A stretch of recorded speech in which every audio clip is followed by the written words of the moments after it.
Os reféns de Israel foram libertos mesmo? Você tem certeza? Vamos falar disso. Vamos falar um pouco da profundidade de um trauma, as marcas que um trauma pode deixar na alma humana. Como exemplo do que estamos vivendo nesse tempo agora, da alegria que estamos vivendo, da libertação daqueles que estavam reféns pelas mãos do Hamas. Um fato histórico, né? Que mobilizou o mundo inteiro. E a alegria vivida pelo tão esperado dia da libertação. Né? Aqueles que estavam presos, estavam reféns, sendo torturados, foram finalmente libertos. Que coisa boa, que coisa maravilhosa. Mas eu quero te fazer uma pergunta e quero conversar um pouquinho com você sobre isso. Até que ponto esses homens e mulheres jovens que passaram 2 anos nas mãos do Hamas, debaixo desse ambiente de tortura e ódio e pânico e medo, até que ponto eles foram entregues e a gente pode dizer, uau, estão livres? Até que ponto? Queridos, um trauma, ele começa aprisionando a sua alma. Nós ficamos às vezes limitados no corpo, limitados nas ações, nas iniciativas, porque tem um trauma paralisando a sua alma.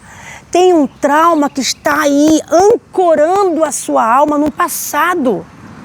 E é claro que ouvindo o noticiário, a gente viu o cuidado de Israel em preparar vários hospitais e profissionais da educação, da saúde, para assistirem esses reféns. E esses últimos que chegaram até aparentemente não tão machucados como nós esperávamos até que chegassem, como chegaram os outros. Mas por que ainda assim todo esse aparato, todo esse cuidado? Por que ainda assim eles vão ser hospitalizados, vão passar por uma triagem médica, não irão para casa, não vão para casa, vão para o hospital. Só serão liberados depois de passarem por toda uma avaliação médica. Por que tudo isso? Se alguns deles estavam até abraçando os familiares nas fotos, de uma forma tão linda, tão bonita, mas por que isso? Por haver a compreensão de que há feridas que não machucam o corpo. Há feridas que não ferem o corpo, mas ferem a alma. Há feridas que não são evidentes aos olhos, mas elas são latentes na alma.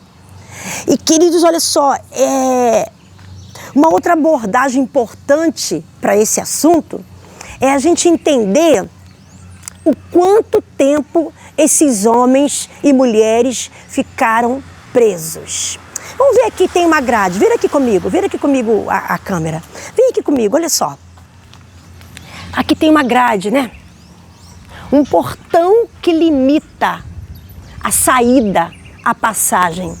Esses homens ficaram assim, presos, com a sua vida limitada. Eles tinham um lugar, apenas um quarto, não sabemos exatamente como era, mas algo que os limitava.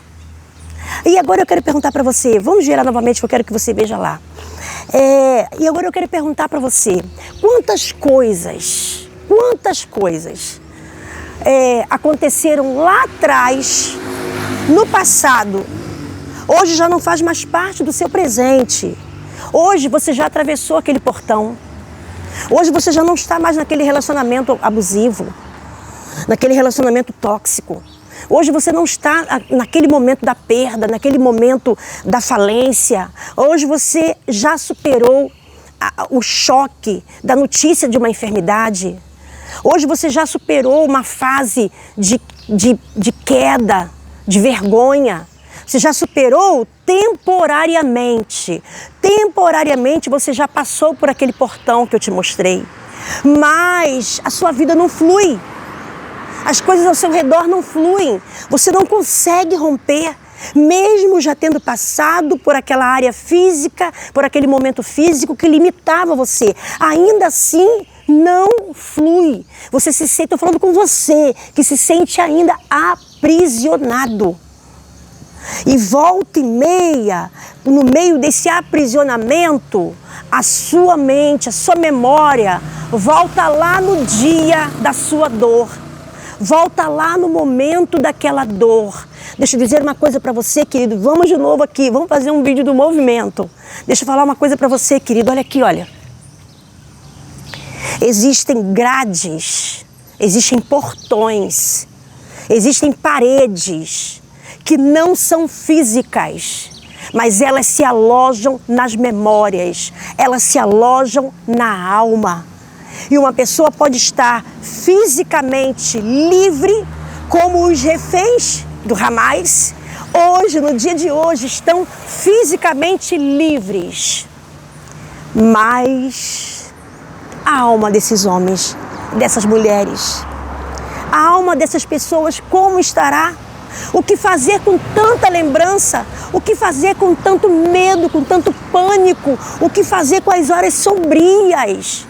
Em que sentimentos de medo, pânico, risco da própria vida, incerteza de tudo, dor pela perda, tristeza, o abandono.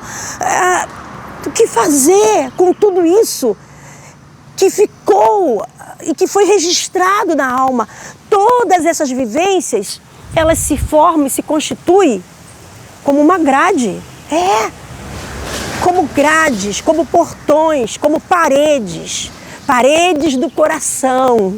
Aliás, um tema do livro do pastor Cote. Paredes do coração. Elas se constituem como paredes, como grades na nossa alma, no nosso interior. E embora a gente esteja vivendo um momento assim, momento que você tem aqui, você tem a liberdade para sair, para agir, para redesenhar a sua vida, para repensar a sua história, para repensar a sua... Mesmo assim, você se sente preso, você se sente atado, você se sente limitado, você não tem ânimo, você levanta da cama e não tem força para agir. A tristeza ronda você. Você não consegue crer em mais ninguém, você não consegue acreditar em mais ninguém. Você ficou marcado, você tem dificuldade de acreditar em pessoas, de se relacionar com pessoas. Você não acredita mais em você, você não acredita mais no seu potencial. Você não acredita mais em quem você é. Eu quero te dizer que se isso está acontecendo com você, você pode ter sido livre fisicamente daquele momento de dor, mas certamente existem paredes que ainda estão cercando, existem grades que ainda estão limitando a sua alma. E eu quero dizer para você, você que está aqui, que entrou aqui no canal, que parou para assistir esse vídeo, não foi por um acaso. Essa mensagem é para você. Existe alguém que tem autoridade e poder para destruir essas barreiras. Confie nele, o nome dele é Jesus. O nome dele é Jesus, ele pode, ele rompe barreiras. Para ele não há barreira de tempo, de espaço, físico, nenhuma barreira. Ele é Jesus. E ele se utiliza de pessoas para ajudarem você. E eu quero te dizer que eu quero ser essa pessoa na sua vida. Eu vivi momentos de aprisionamento. Eu vivi momentos de emparedamento, se é que pode dizer isso. Eu senti paredes sufocando a minha alma. Mas o Senhor me ergueu, me fazendo entender que o processo não me define.